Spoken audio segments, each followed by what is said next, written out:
Hai,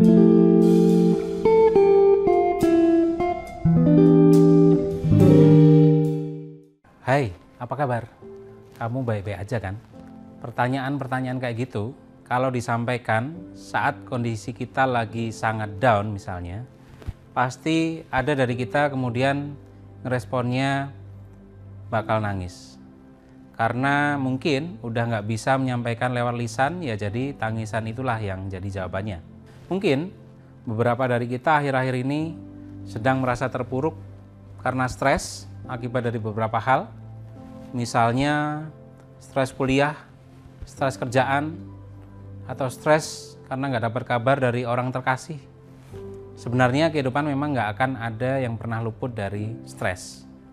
Seringkali hidup nggak sesuai dengan apa yang kita harapkan. Nah, hal-hal tersebut yang mungkin bisa memicu stres kalau tidak kita sikapi dengan baik.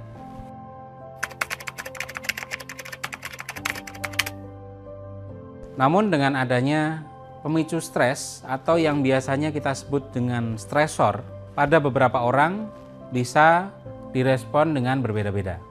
Ada yang responnya dengan mengalihkan perhatian ke hal-hal positif seperti hobi. Ada juga yang menjadikan stres justru sebagai penghambat untuk kita beraktivitas. Sebetulnya, stres merupakan satu respon dari suatu stimulus yang bisa jadi membahayakan fisik dan psikis dan bersifat mengancam. Kemudian, stres itu bisa menyebabkan timbul kecemasan. Menurut Hans Selye dalam bukunya, stres merupakan respon yang tidak spesifik dari tubuh terhadap berbagai tuntutan atau stimulus yang ada di sekitar kita, di mana respon tersebut merupakan respon fisik maupun emosional. Nah, pastinya kita ingin dengan mudah mengatasi stres itu tadi kan, agar tidak mengganggu aktivitas kita sehari-hari. Mari kita coba pahami lebih dalam lagi. Dalam mengelola stres dapat dilakukan dengan 3 langkah sederhana. Pertama, kita mesti kenali dulu stres yang kita alami itu apa sumbernya. Misalnya, ada kerjaan atau tugas yang menumpuk, maka kira-kira langkah apa yang baiknya kita lakukan. Kedua, setelah kita kenali tadi, pahami dampaknya bagi kita. Kalau misalnya ya, kerjaan atau PR atau tugas tersebut tidak dikerjakan, maka nanti akan jadi numpuk di akhir juga kayak gitu. Langkah terakhir adalah susun strategi pengendalian yang tepat. Kita bisa memulai dengan misalnya melakukan skala prioritas. Mana dulu nih yang bisa kita kerjakan satu persatu? Apakah misalnya dari yang lebih mudah, dan mungkin kita bisa mengerjakan dengan yang kita pikir paling cepat bisa selesai. Dan jangan lupa, lihat deadline pengumpulannya. Pastinya dari kita jika sudah mampu mengelola stres dengan baik, ada keinginan untuk mengetahui apa aja sih cara atau tips untuk mengendalikan stres agar kita bisa menyelesaikan masalah-masalah yang kita alami sehari-hari. Nah, ada 11 tips untuk mengendalikan stres. Yang pertama, identifikasi situasi.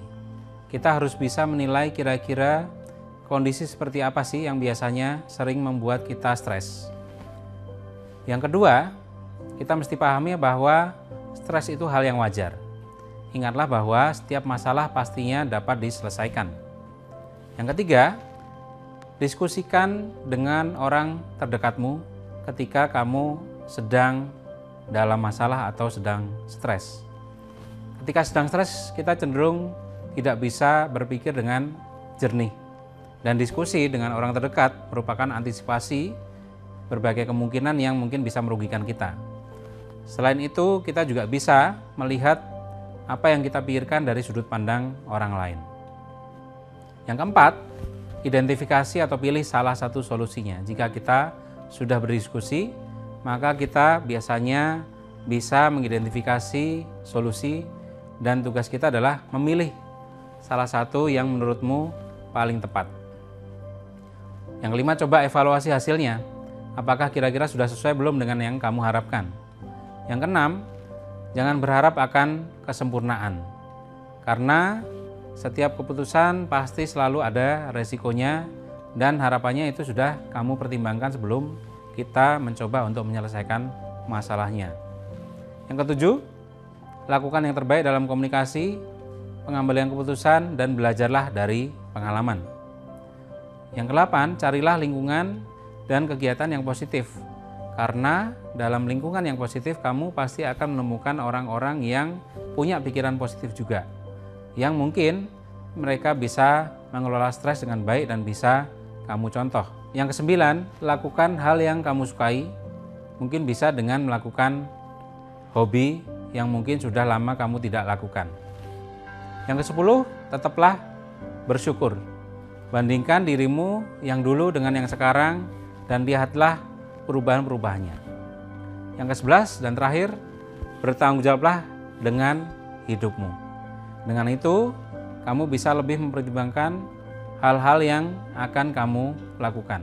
Kalau memang sudah dirasa stresmu sangat berat, coba temui psikolog, supaya keluhan yang kamu rasakan bisa ditangani dengan tepat oleh profesional. Lawan stres dengan positif, perkuat kesehatan mental, karena kita adalah sahabat terbaik bagi diri kita sendiri.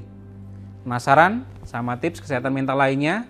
Subscribe dan nyalakan lonceng notifikasi agar kita nggak ketinggalan dengan video selanjutnya.